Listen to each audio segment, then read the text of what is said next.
This week on the Taking 20 podcast. Some of these may be soft limits at your table, which means they can cause player anxiety, fear, or discomfort, or these could be hard limits that should not be mentioned or described at all.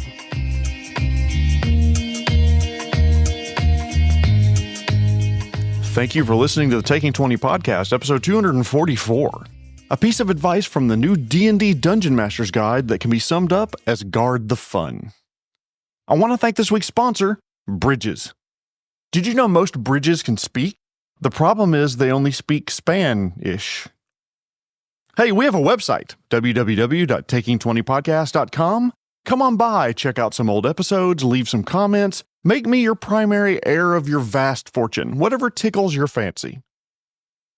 There are a lot of basic tenets when it comes to tabletop gaming. Make a character that can work with a group, give the game an appropriate priority so you can be there as often as you can, buy pretty dice, and then buy more pretty dice, and when you think you have enough dice, go shopping for more dice, and then start looking at more. Ooh, are these made from mammoth bones? Ooh. But one of the most important rules when it comes to gaming is that everyone should have fun. How can you, as a DM or a player, help that happen? Well, I'm glad you asked. I recently purchased and was able to access the 2024 Dungeon Master's Guide on D&D Beyond, and I was giving it a read before the holidays to calm my nerves and relax in front of the fake fire we put on the TV like our ancestors used to do.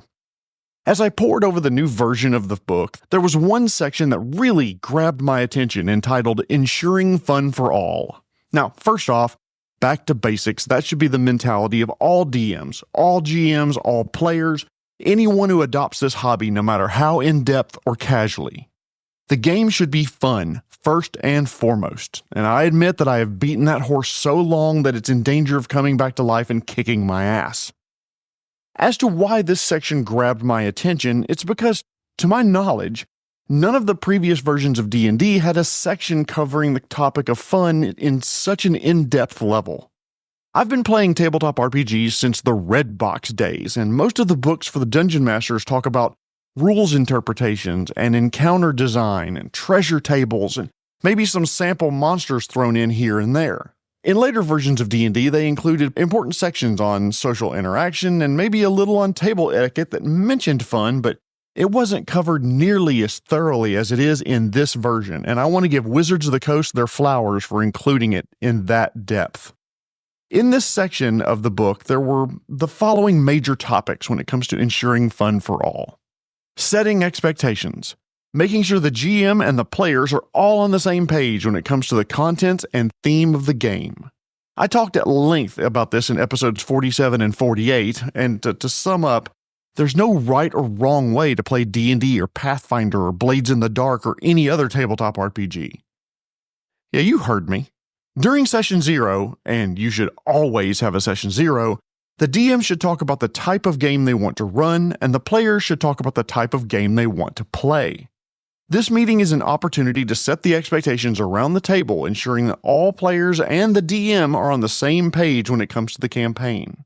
That way, you don't disappoint the player who's expecting a gritty, grim, dark type campaign when you want to make a lot of fart jokes and have a lot of thinly disguised anachronistic 1990s references in your game, like the group who's been nicknamed the Party of Five. They have to rescue the musical Child of Destiny with the help of the Two Wang clan.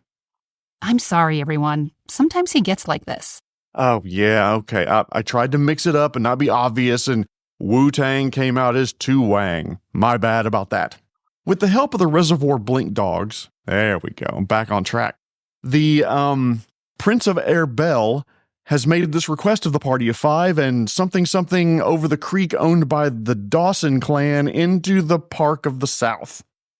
Someone wanting a Call of Cthulhu-esque type game probably wouldn't be happy with that type of adventure. So get everyone on the same page in Session 0. Another topic it talked about was setting and respecting hard and soft limits. This ensures that no one introduces aspects of the game that will make other players or the DM uncomfortable. I mean, everyone has things like that. They have triggers. They have topics that make them feel uneasy. Things like character on character sex, character on NPC sex, and other in-game activities like sexual assault, harm to minors, slavery, body horror, that type of thing. Some of these may be soft limits at your table, which means they can cause player anxiety, fear, or discomfort, or these could be hard limits that should not be mentioned or described at all. One of my current players has a strong phobia of insects, scorpions, spiders, all those things, which makes that a hard limit at my table. Every encounter with insect swarms or giant spiders or something similar is converted to another creature type. The insect swarm became a parasitic cloud of vapor that had similar stats but didn't contain the creatures that would cause my player discomfort. Similarly, a player in another game was uncomfortable with slavery. It was a part of the world and he acknowledged that, but we treated the subject very carefully as a soft limit. Interestingly, by the way, that group would go on to join the Bellflower Network, who works to free halfling slaves from the devil-worshipping nation of Cheliax. I wound up focusing on how the party's actions were having a positive effect on the halfling nations, cultures, and people. There was plenty of good adventures to design since a devil-worshipping nation makes for an easy and convenient pool of big baddies for the PCs to foil. Another section discussed in the new Dungeon Master's Guide is a section on intra-party conflict, where there is a conflict between characters in a party. Generally, especially in roleplay light campaigns, the causes for character-character conflict are rooted in the players themselves. Sometimes conflict is caused by a disruptive player, and I started to include my thoughts on that, but I have a lot to say about this topic, and plus I got a user suggestion this week, so that will be covered in the next episode.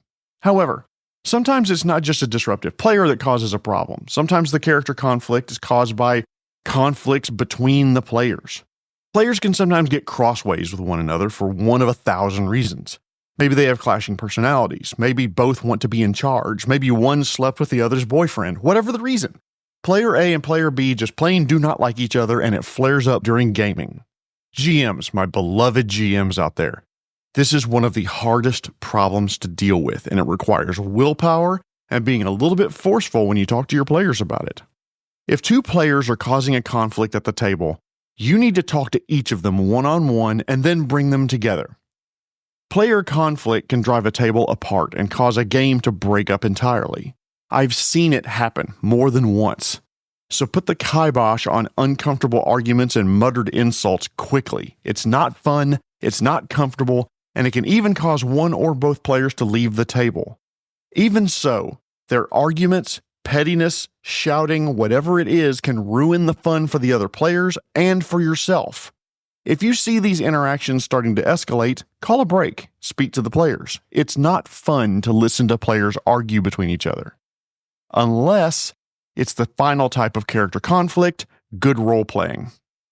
Characters can have vastly different worldviews that can result in conflict between them while role-playing. The party happens upon a holy relic in the giant's treasure trove. The paladin wants to return it to the nearby town's temple because there's a strong presence of that deity in town. The rogue, however, wants to sell it and maybe pocket cash. This is a character conflict, and in roleplay heavy campaigns, there's nothing wrong with discussing it and disagreeing in character as long as tempers don't get heated. I love roleplay heavy campaigns, and I need to get another one going or find another one because character conflict makes for amazing stories. My character was a fighter, by the way, whose family was slain by an uncontrolled horde of undead. She had made it her life's mission to eradicate every undead she could find. So in late game, when the vampire asked the party to take care of something, she wanted nothing to do with this creature of the night and voiced her displeasure at being in the same room as this thing, as she called it. In the end, my character still worked with the party on the quest, but whoops, that vampire skeleton minion may have just took a tumble out the window. I don't know how that could have happened. They really need to be more careful. Despite character disagreements, my character still worked with the party to get shit done, which brings me to the next section of the Dungeon Master's Guide, respect for players. More coming on this later, but in short, the game is meant to be fun for everyone, and everyone is meant to work together. Players should respect other players' decisions about their characters, and players should never feel uncomfortable or threatened at the table.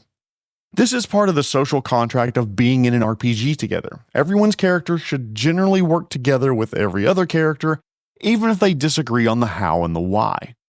Players, Run your characters as members of the party and make sure your character is willing to work together with the other party members. It's what my character would do is not a get out of jail free card for being a dick at the table. You're robbing your fellow party members because what your character would do? Fine, your character's now an NPC, make another choice or make another character who wouldn't make that choice. DMs have the responsibility for respecting the players as well. DMs should respect any limits discussed by players and make sure everyone has the opportunity to be in the spotlight, show off cool abilities, and be the one that helps this ragtag group of murder hobos maybe a little strong. How about manslaughter vagabonds? DMs, you should make sure everybody at the table gets to be the big damn hero every now and then. If the party consists of a wizard, a fighter, a rogue, and a cleric, then make sure there are times when knowledge and or skills with the arcane, use of a sword, someone who can sneaky sneak, and someone who can pray, all have a chance to solve problems and be heroes now and then. Case in point, to the credit of Tom Robinson, one of my DMs, I'm playing an awakened animal who used to be a bear but gained sentience. I'll just ask you to trust me that happened, and I'm not going to give his full backstory. We do not have the time. But my bear has a class of a barbarian. I know. Actually, when I couldn't think of a name for him at first, I named him Barbarian, but I should have stuck with that. Funnily enough, I named him Bjorn, which I did not know when I named him that is actually bear in another language.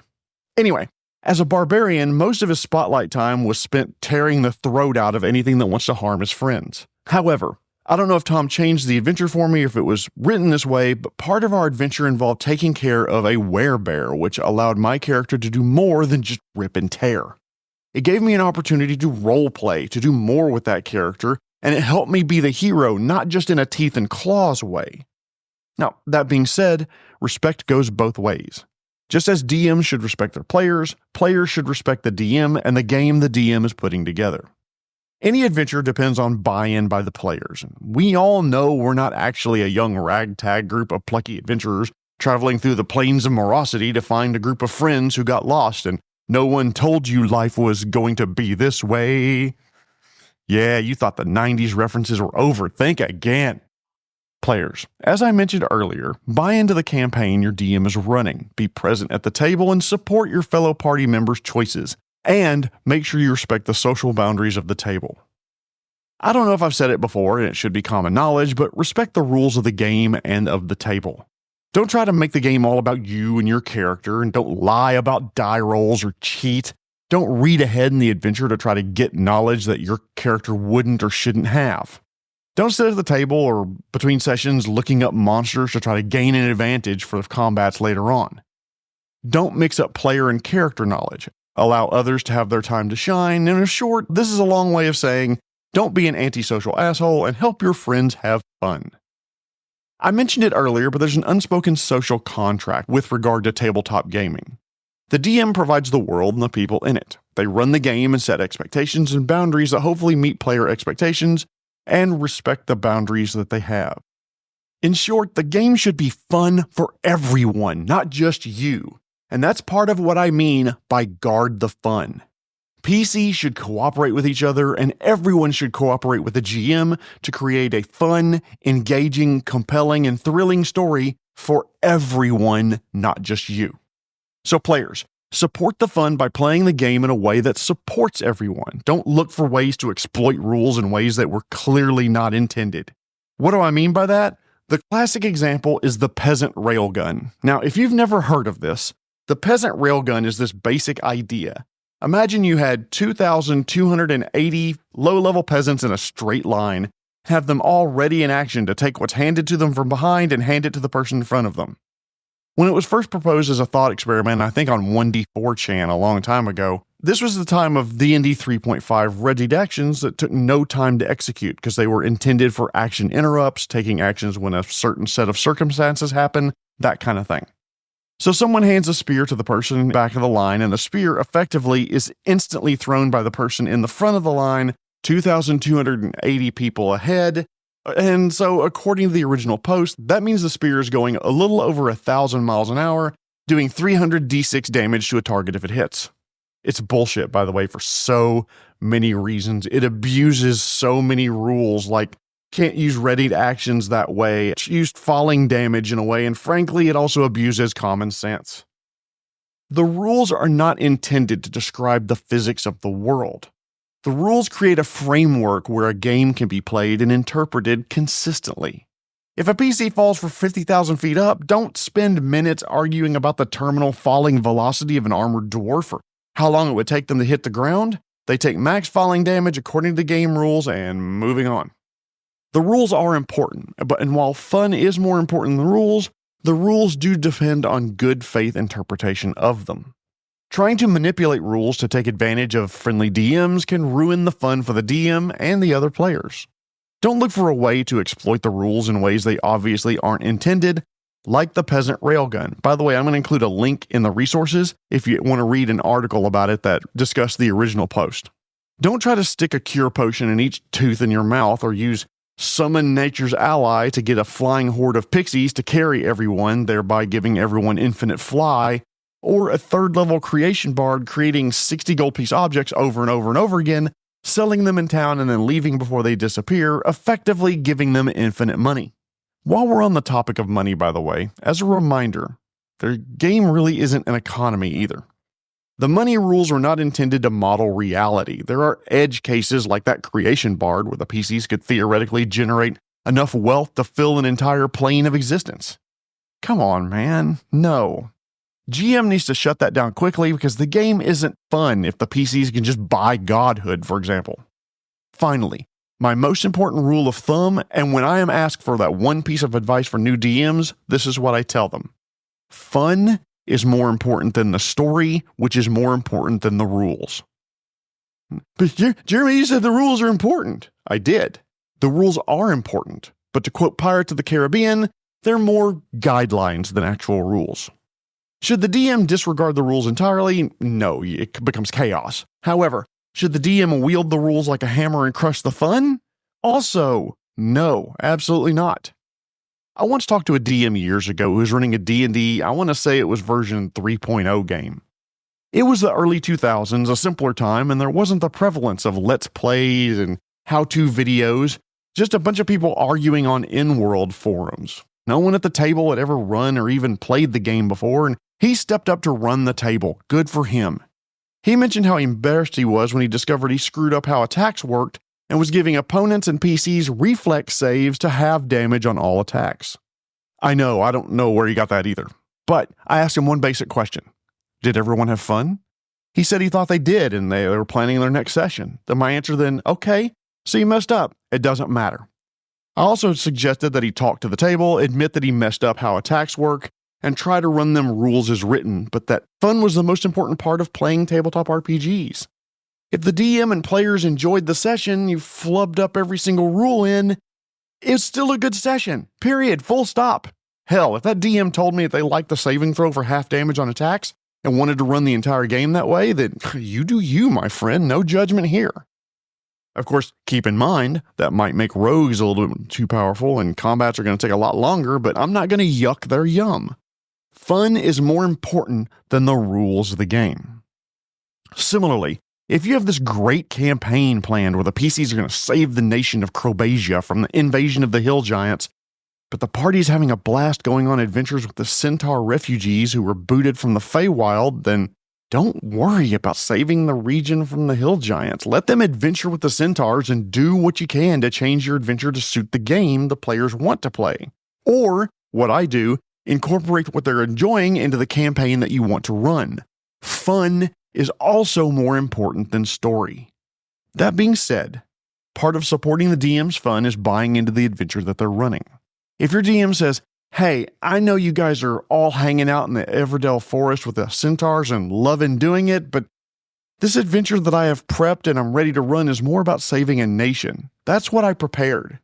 Can the party do things more related to that, at least occasionally? If the DM says that, then yeah, meet them halfway. Go on the adventure they prepared. Meanwhile, my beloved GMs, you should meet them halfway as well. You should try to work to incorporate the Centaurs into the adventure that you're running. In the interest of full disclosure, as I'm researching every episode, I always look at what other people have written about this week's topic. Sure enough, I found an article on the belloflostsouls.net by J.R. Zambrano, which covered a large portion of this same topic. I'm going to provide a link in the resources, and really, you should go check that out as well. As I said, the game is supposed to be fun for everyone at the table.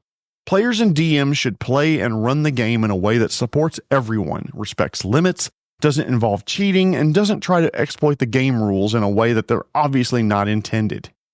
By being respectful and buying into the game, I'd be willing to bet that you and your fellow players would have fun doing it.